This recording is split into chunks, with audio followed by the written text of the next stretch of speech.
What's up, y'all? It's your boy Seth Grimes back with another reaction. This time we're doing a crossover for my wrestling fans, as coming out of the weekend, a crazy weekend of all kinds of wonderful pro wrestling action from all the promotions. But then things got a little bit crazy, didn't they? After a wrestling pay-per-view or even a movie or anything like that, I love to go online and watch videos following up on it. You know, watch people's reactions, people's reviews, see what other people had to say.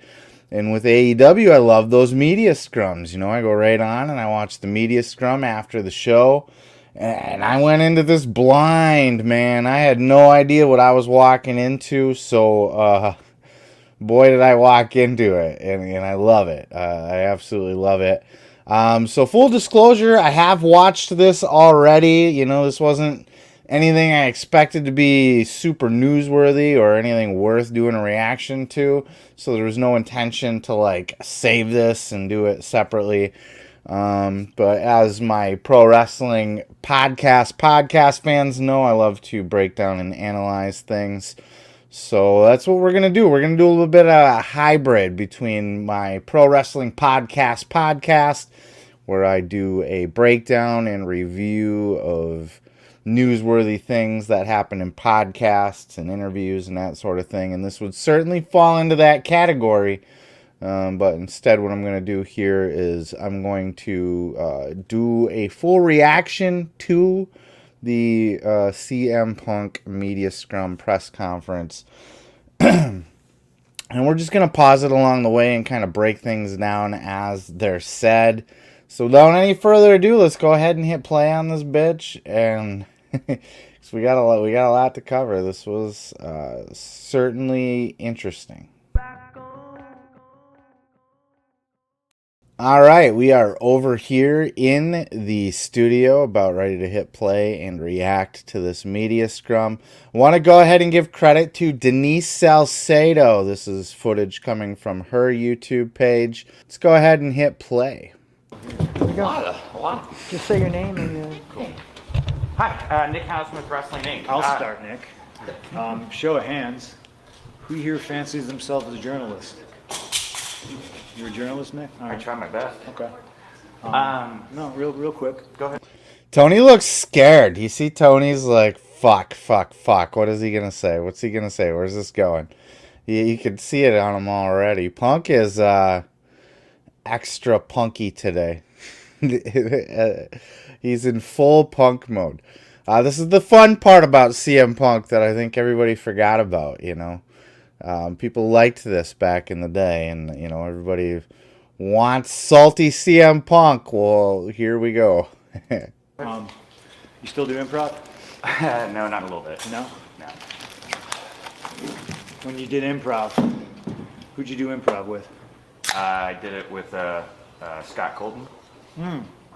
Okay, so you fancy yourself a journalist. Would you say you're friends with Scott Colton? No, I haven't talked to Scott in some time. So you're not friends with him? No, Scott and I do not see eye to eye. Oh, wow. Tony is so scared right now. He's like, what the fuck is this guy going to say? Punk's definitely leading Nick Hausman on his line of questioning here. Well, that makes two of us.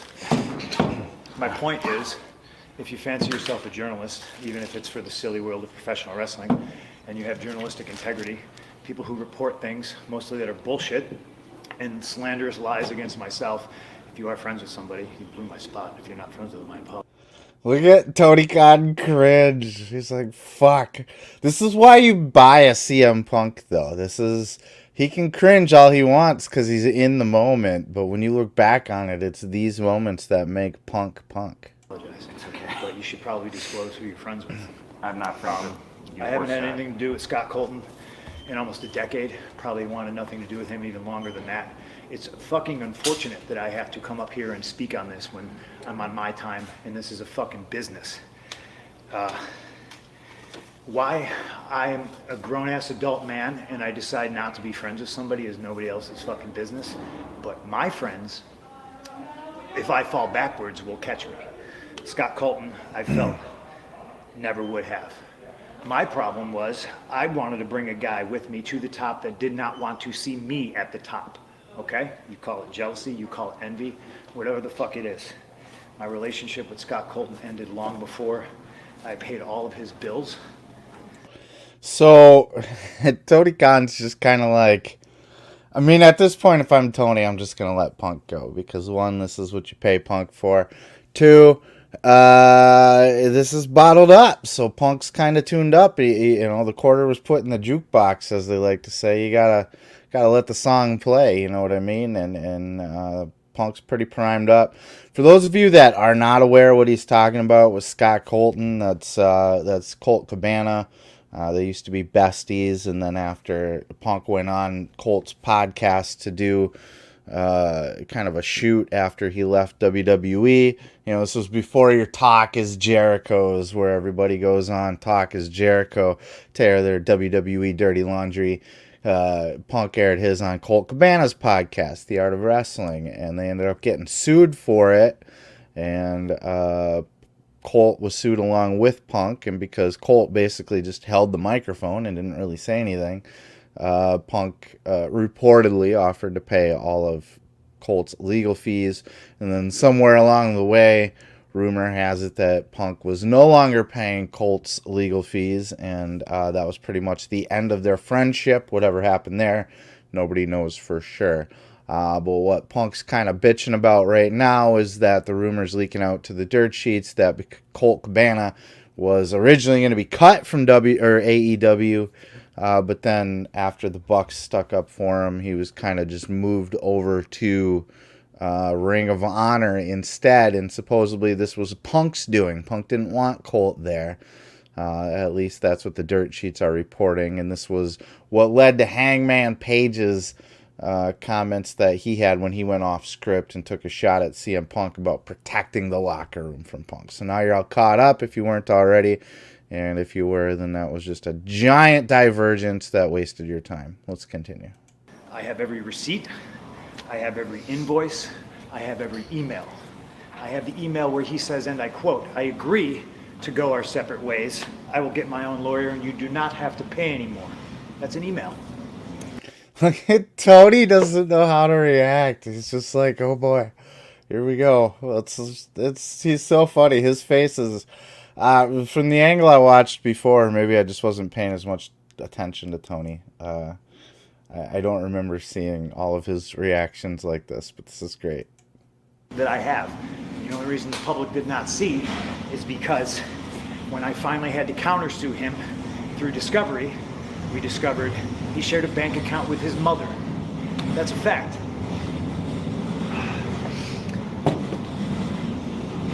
And as soon as we discovered that fact and we subpoenaed old Marcia, he sent the email, "Oh, can we please drop all this?" Now, it's 2022. I haven't been friends with this guy since at least 2014, late 2013.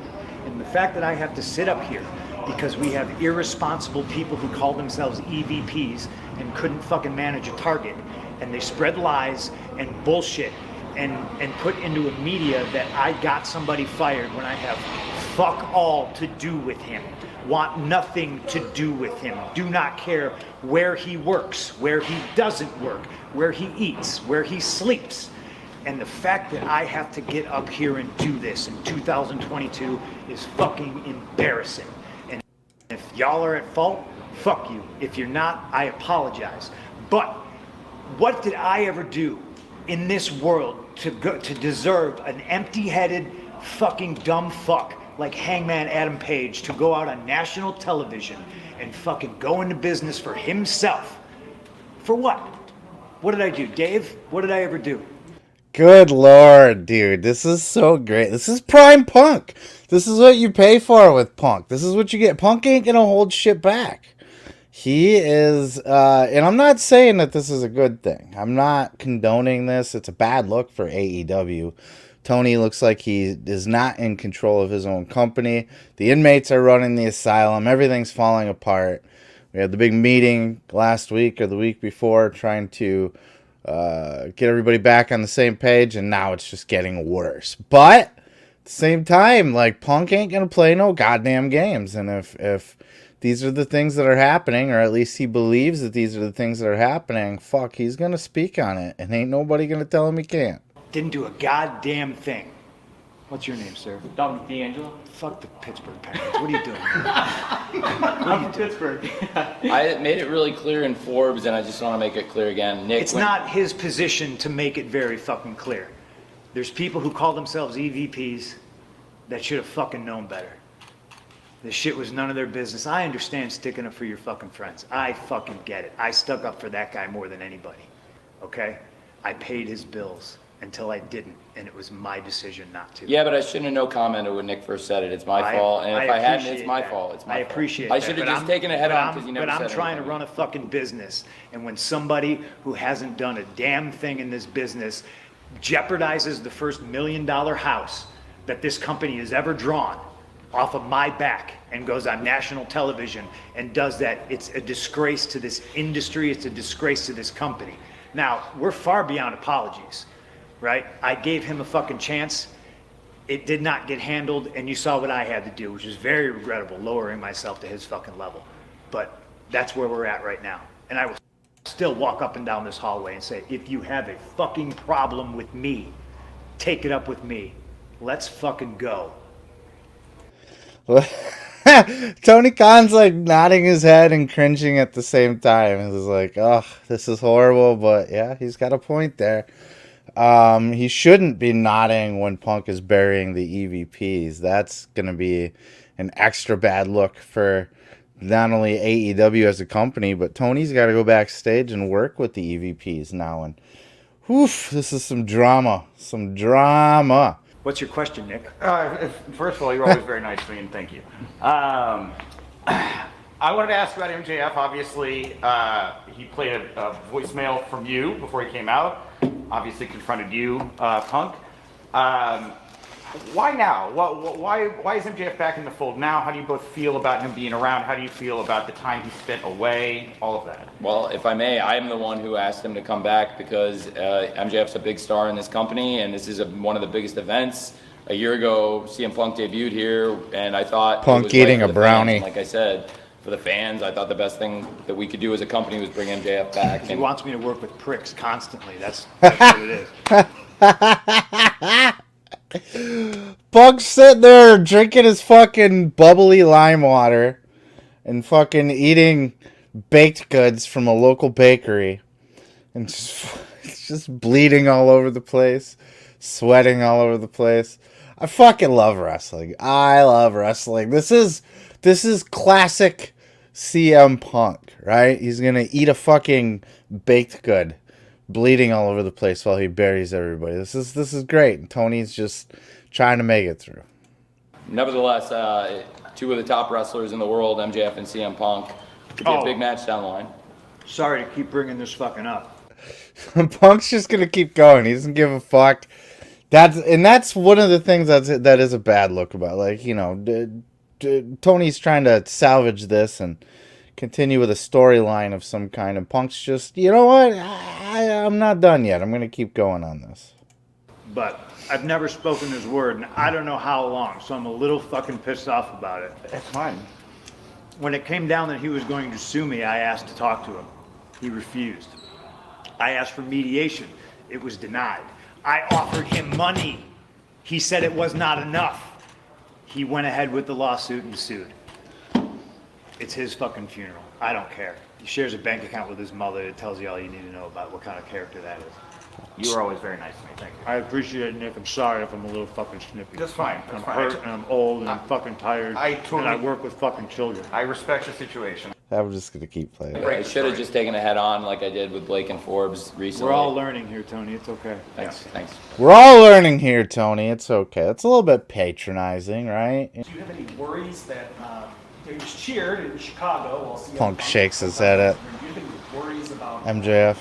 MJF he got pure moves before. He was one of the last pure heels left in wrestling that didn't try to get cheered. And now he's sort of set up as this anti-authority figure.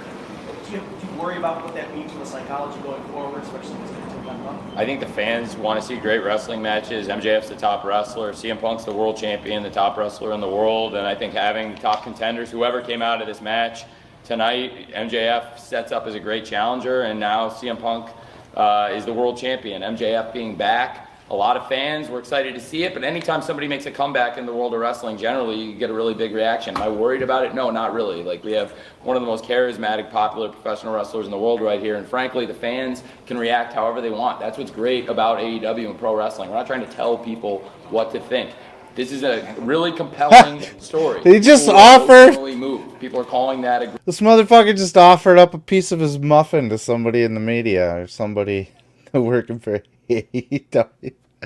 I love this shit. It's so funny. Just the mannerisms. Tony's like fucking working an angle, and Punk's just like, "Here, you want some of this?" Like after he just delivers a giant pipe bomb promo again, bleeding all over the place. Still, he's going and he's eating his baked goods. He's gonna offer a piece to somebody. What a guy! What a guy! great ending, and I'm really glad people liked it. But the fact is, it was a great match, and it was a great ending, and now we'll see what happens on Wednesday. Is that going to headline Arthur Ashe, that match? I'm not going to comment on it. You go down. Oh, thank you. I'll tell you why I'm upset about it, is because if you're an EVP, you don't try to middle your top babyface. Try to get your niche audience that's on the internet to hate him for some made-up bullshit rumor. Here we It really go. pisses me off. Stepping on your own dick, trying to fucking, make money, sell tickets, fill arenas, and these stupid guys think they're in Reseda. Is Tony's facials almost look like that's why I half would wondered at first, I'm not so much now, but I was kind of wondering if there was a little bit of a work going on here, because Tony's facials are they're almost cringy bad, you know what I mean? Like the way he kind of he does these little cringes and he nods and I don't know, his reactions are classic. But you don't middle your top baby face. He's 100% right. Like, if the Bucks are trying to take CM Punk down in the press, in the media, if they're trying to make him look like a bad guy, that he's a locker room cancer and he did this to COLT and we all hate him over here, like, if that's the game that they're trying to play with CM Punk, they are standing on their own dicks. They're getting in the way of their own money. They're supposed to be running a company here. It's not all friends wrestling. I'm sorry. I know you want it to be and all of that, but there's going to be guys like a CM Punk, like an MJF that are going to come in, and they're going to be bigger personalities than you can handle. And they're going to have a say in things that don't necessarily go your way. You know what I mean? And they're here to play too. And Punk's a big player, and he's a main event player, and he's going to do things that he's going to do things that's going to rub people the wrong way. And the last thing you want to do as EVPs of the company is start playing the dirt sheet game where you're burying people behind their back, burying Punk behind his back, trying to take him down a notch. To get the fans to turn on him or look at him in a bad way or whatever. All it's going to do is hurt your business. Tom? Yep, Dominic D'Angelo at freeshows.com. Punk, last time we were here last year, I asked you about like Terry Funk and his influence, the legacy going on. Kind of, and this is for you too, Tony. I kind of like, you've done a great job with incorporating legends throughout, the course of AEW and as it goes on. Kind of want to see what you feel about how a lot of the modern talent today can kind of utilize some of the advice and take advice from like guys like William Regal and even like Jim Ross, Tony Schiavone. I know I'm missing Jake Roberts, plenty I'm missing, I'm sure. But I just kind of want to get both your perspectives on that and how that can kind of go a little bit more to help you guys out grow as a company. We have a locker room full of pretty brilliant minds. Jerry Lynn, Dean Malenko, Mark Henry. When I came back and I cut my promo my second week here, I thought it was pretty decent. You know what I mean? Kind of blur the lines a little bit. What's he doing? Oh, crazy Phil. He's going into business for himself, and really I was just defending myself. But you mix that in with attacking Moxley and mention, Kingston being the second best Kingston, which is a pretty great line. That is a good line, by the way. That was a good one. But our locker room, for all the wisdom and brilliance it has, isn't worth shit when you have an empty-headed idiot who's never done anything in the business Look do at public Tony Khan interviews and again. say, "No, I don't really take advice." Who the fuck do you think you are? You know? That's stupid. I'm on a team with Barry Bonds, Mark McGuire, Sammy Sosa, and I don't need to work on my swing. I'm not going to listen to these guys. They're going to tell me how to swing a baseball. Fucking go fuck yourself. That's how I feel about it. I dare you to fucking say that to Terry Funk's face. I don't need to listen to you, Mr. Funk. I know what I'm doing. Fucking grow up. So again, Punk not shy at all, just fucking tells it like it is, and that was something that Hangman did say publicly, taking his shot, saying that he's not going to listen to what veterans have to say. You know that he sees value in kind of figuring it out for yourself. And hey, I made it this far, and I've been a champion, and we started this company, so hey, I must be doing something right. So no, I'm not going to really listen to them. And Punk again, 100%. Now, is this the place to air it? Look, if you're building up to a Punk versus Hangman angle, you're going to work a match with them. The Bucks are going to be involved.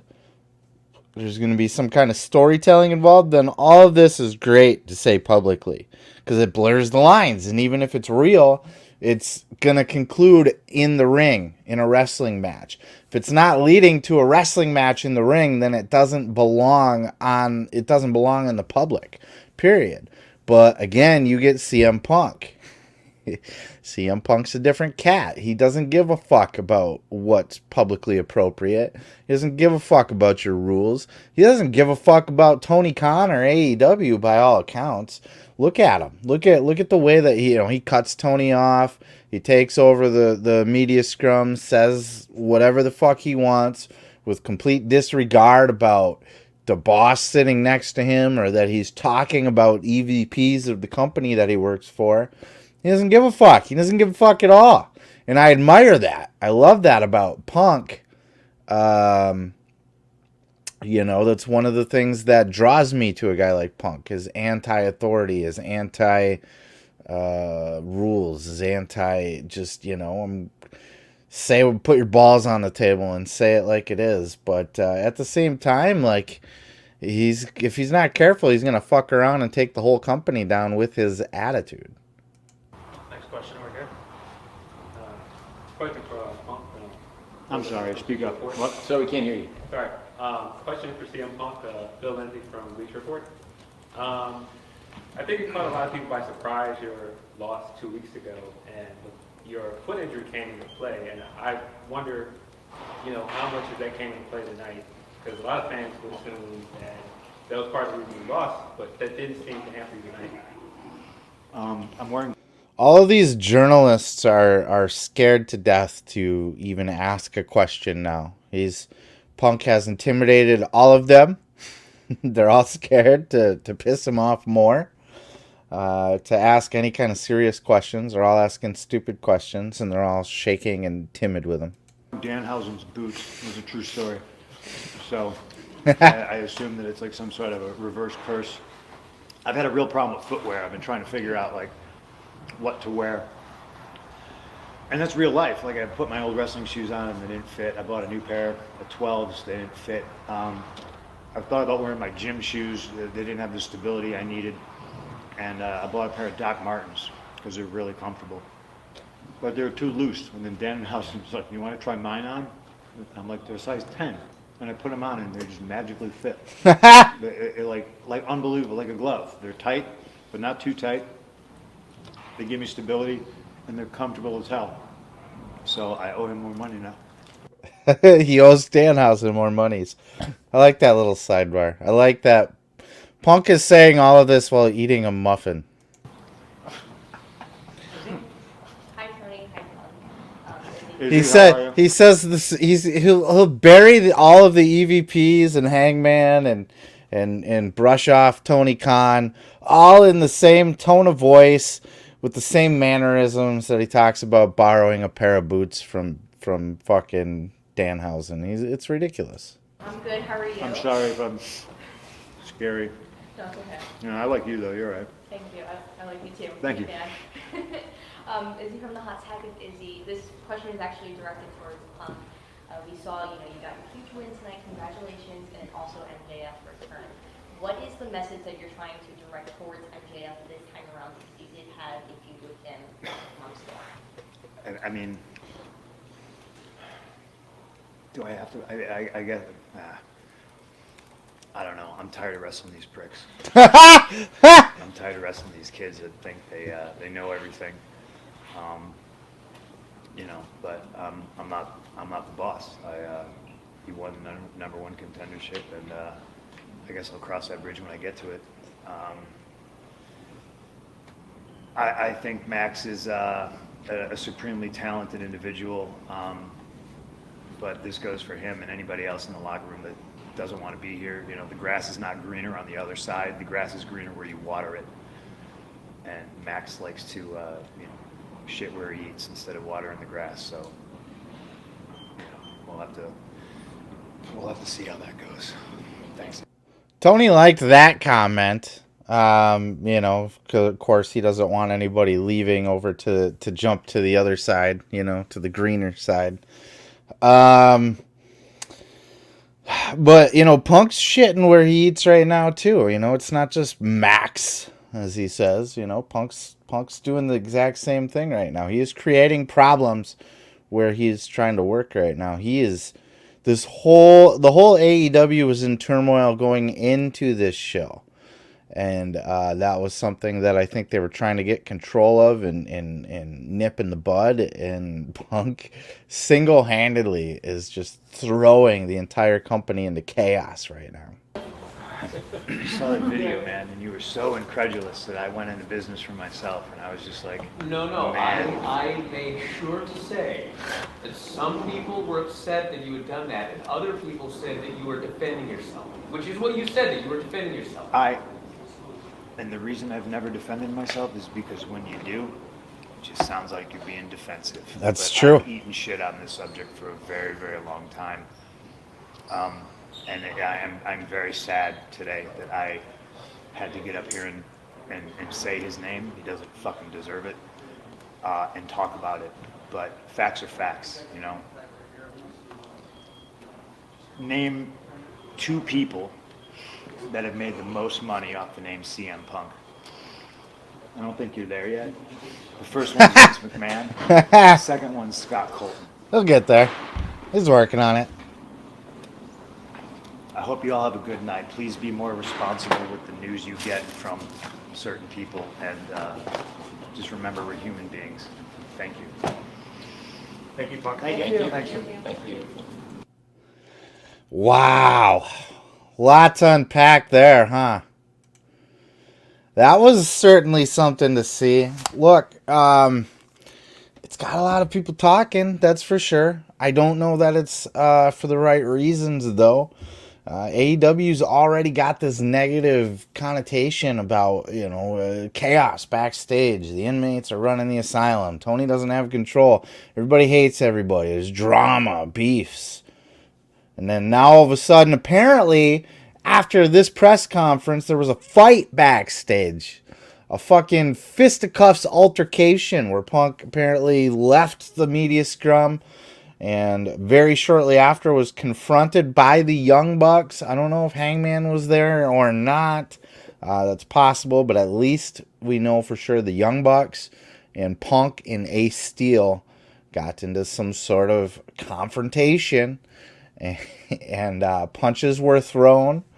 We don't know exact details as of yet. Those details are still coming out or are, differ between who you hear it from. But apparently, the Young Bucks had confronted Punk backstage about his comments, basically burying the EVPs and Hangman and all that stuff. And it turned into fisticuffs. I don't know who threw the first punch. It was said that Nick Jackson caught a good one in the eye that put him down. Gave him a black eye or some shit. I don't know. And then somebody was saying that Ace Steel was throwing chairs.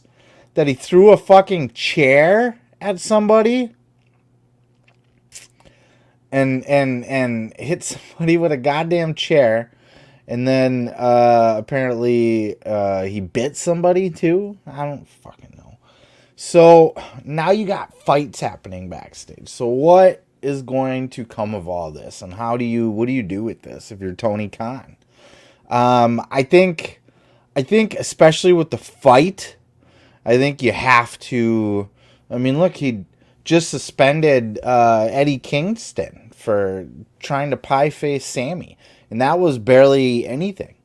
So now you're dealing with your top star, your world champion, and your executive vice presidents of whatever the fuck they are, of the whole company, EVPs of AEW. I think you gotta suspend people, right? Like, can you suspend the EVPs? Can you suspend your champion? Do you suspend your champion? Do you fire anybody? I wouldn't fire anybody off of this. I would seek to either fine or suspend everybody involved in the fight. And Ace Steel, if he's throwing chairs at people and biting people, this fresh off of when he was dropping F-bombs on TV, I don't know how entirely valuable he is to keep around at this point. Other than that might piss off Punk and make him less likely to want to play ball with you. I don't know if he was a Punk hire or a Punk recommendation, or if he just coincided with, he was just picked up because he was the right person for the job and just so happens to be friends with Punk. I don't know. But I would say that if anybody's looking to lose a job out of all this, it's going to be Ace Steel. I think that would be a good place to start. But I think just a good hefty round of fines and possibly suspensions on all this would be in order. Suspend them all for a couple weeks, a month, at least the same amount that you did Eddie Kingston, just so you're not setting a precedent that, depending on how big of a star you are, decides what you can get away with and what you can't. Tony's got to put his balls on the table, and a lot of people are criticizing Tony about not, putting his balls on the table or stopping Punk from saying what he said in the media scrum. What exactly would you expect a Tony Khan to do in the middle of that media scrum? Is he going to stand up and tell Punk to shut the fuck up? Punk already talked over or put down Tony Khan, cut him off twice when he was trying to talk. So Tony's not an intimidating presence to the point where he's going to be able to shut Punk down in the moment. He's going to have to wield his sword backstage as a boss. And what do you do? Because part of the fun of this is that this is what's fun about having CM Punk on the roster. CM Punk is a fucking lightning rod for controversy. And controversy ultimately does create cash. CM Punk, the problem, the fine line you want to walk is that you don't want this to turn into like Punk burying the company to the point where nobody wants to watch it anymore, or people don't take it seriously, or don't have respect for anybody there. You know what? You don't want Punk to sink the goddamn ship, but you want him to be a live wire on these conference calls. All that shit with COLT CABANA is fair game. You know what I think is that's not the place for it, but look, fuck, I'm not gonna, if I'm Tony Khan, I'm not gonna be mad at Punk for airing out his grievances. He needs a platform too. Whoever's leaking shit to the dirt sheets are leaking shit to the dirt sheets. Punk's not that, he's not going to reach out to Meltzer to give his side of the story. But he has the platform in front of everybody in the wrestling media right now, right here and now. Now's as good a time as any to squash this shit, to nip it in the bud, to give my side of the story and tell everybody that disagrees to fuck off. Or anybody that doesn't believe me or whatever, you know what I mean? Fine. I wouldn't be totally pumped about it as Tony Khan, but I'd let it fly, and I wouldn't even say anything about it, Like, afterwards, it'd be like, you okay? To Punk? Make sure he's okay. And just let it go. Dude had to air out his grievances, and he chose there to do it, and that's part of the magic of CM Punk. You get the good, you get the bad. You take them both, and there you have the facts of life. The facts of life. But that's what you get, you know? You get both sides of Punk. You get the guy that is a fucking he's a live wire. He's a lightning rod. He is dangerous with a microphone in his hand. And that's part of the fun of Punk. So all of that would have been fair game.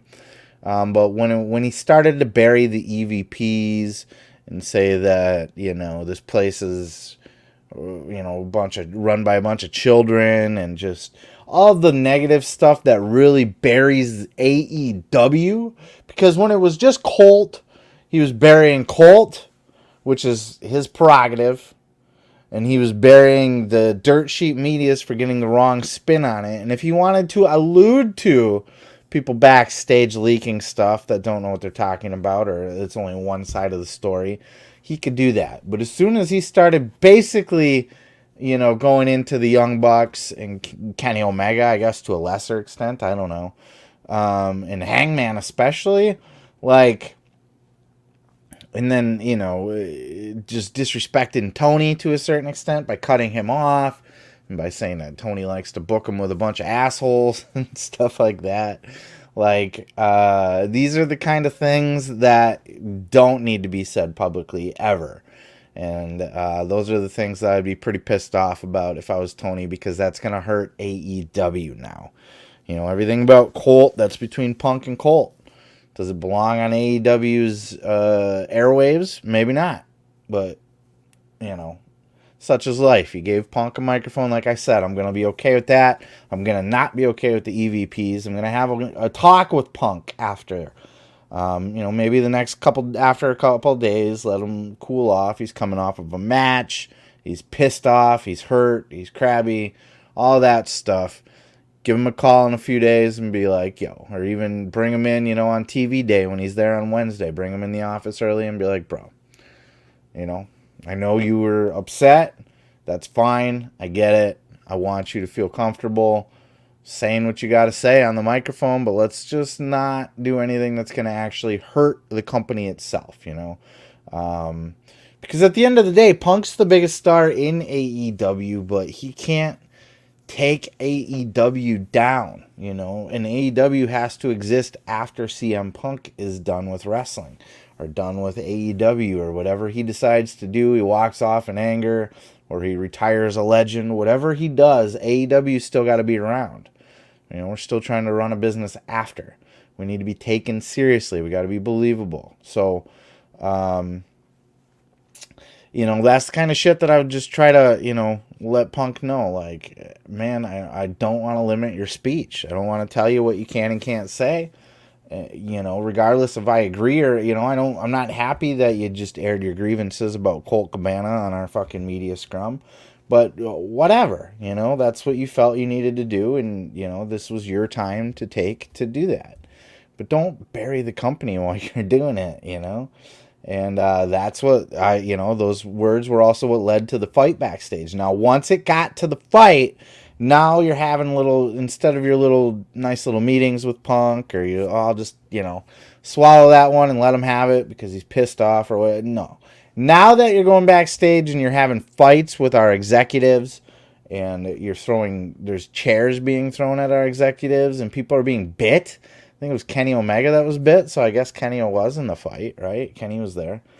And, you know, if it's 2-on-3 or whatever the case may be, maybe Steele felt like, you know, you got to throw in a chair. Throw a chair into the mix. That's your third man. Or, you know, you bite somebody. I don't know. It's street fight shit coming out of him. But that dude just dropped an F-bomb on TV after the network came down on AEW. So Ace Steele's on my shit list if I'm Tony Khan at this point. This guy is not a safe guy to have around for your company. He's not worried about AEW. He's worried about himself, right? And Punk, your EVPs, regardless of who started the fight, they were all in on it. They should all be suspended, the same that Eddie Kingston was. If not for the fact that you suspended Eddie Kingston. If there was no precedent for any of this at all, then I don't even know that I would be saying somebody needs to get suspended over this. You just got to get cooler heads to prevail, talk it all out, work things out, and find a way to move forward. But yeah, you have to set the example that you can't just go fight backstage, and you sure as fuck can't throw chairs and bite people. So something's going to need to be done about this. I don't know if it comes in the form of firing Steele, but it should come in the form of fines and suspensions across the board for everybody. And I know Punk was just off TV, and he just won the AEW title. Suspend him. I know the Young Bucks just won the trios titles and Kenny Omega, and they're the EVPs of the company, so they're technically like, they're boss level there, their management. Suspend them. They all go home. They all sit home for 2 to 4 weeks. That's it. You're building up to Arthur Ashe. You get them all back in time to do your big angle for Arthur Ashe Stadium, and get those stories told, and then go from there. But wow, what a fucking scrum. Thank you guys for hanging out with me. I guess I didn't plan to do a full hour, but the whole scrum was, his thing was 20 minutes as it was, and, pausing for commentary and all that. I appreciate you guys hanging out with me, checking this out. I had to jump in and give my 2 cents on this story because it's the biggest story coming out of the weekend in wrestling. And I just got to tell you, like, when I was sitting on the couch watching this, like, I was just in shock of everything I was hearing with my ears. Like, I started to think, this is so outrageous that it has to be a work, but, apparently it's not, and it's not leading anywhere. So that's your first sign that it's a work,